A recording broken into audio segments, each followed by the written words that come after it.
Bienvenue sur le toit d'Orange Bridge, c'est le nouveau siège social d'Orange à Issy-les-Moulineaux.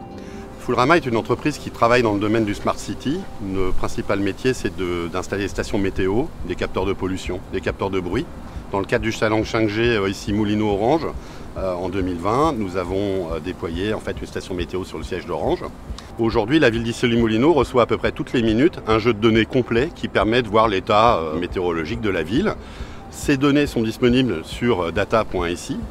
Enfin, nous avons des nouveaux services que nous souhaitons proposer aussi aux lycéens. Le premier, c'est une prévision de température à plus 6 heures. Cette prévision, elle permet, si vous voulez, d'optimiser le chauffage, l'inertie des bâtiments.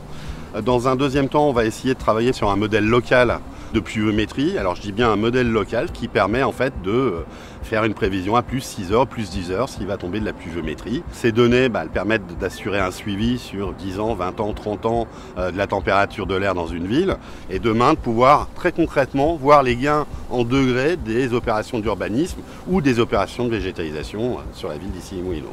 Si on regarde les données à peu près sur 20 ans sur Issy-les-Moulineaux, on constate qu'effectivement les hivers sont de plus en plus doux. Donc pour les lycéens aujourd'hui, c'est de comprendre l'impact du réchauffement climatique chez eux et pas finalement les données d'une ville en Europe ou à l'autre bout du monde. C'est concrètement des données locales sur le réchauffement climatique qui forcément vont intéresser les lycéens.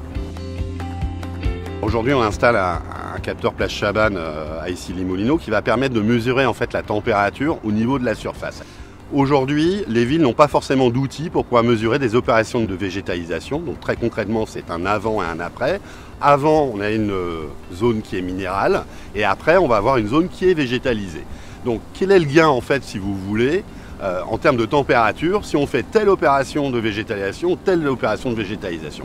C'est assez simple, vous avez un petit boîtier. Donc dans ce boîtier, vous avez une carte qui permet de faire des calculs. Alors la carte, elle va envoyer une impulsion électrique dans le capteur, dans le câble, et dans ici le récepteur de température pour mesurer la température de surface.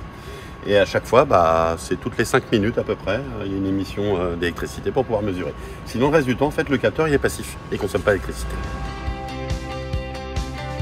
Aujourd'hui, c'est la seule station météo en France qui est uniquement 100% 5G. La 5G, c'est vraiment une technologie d'avenir. Elle permet évidemment d'augmenter les débits, mais pas que. Aujourd'hui, sur la station météo, on a l'équivalent d'une fibre optique professionnelle sur le toit. C'est-à-dire qu'on dépasse le gigabit en puissance.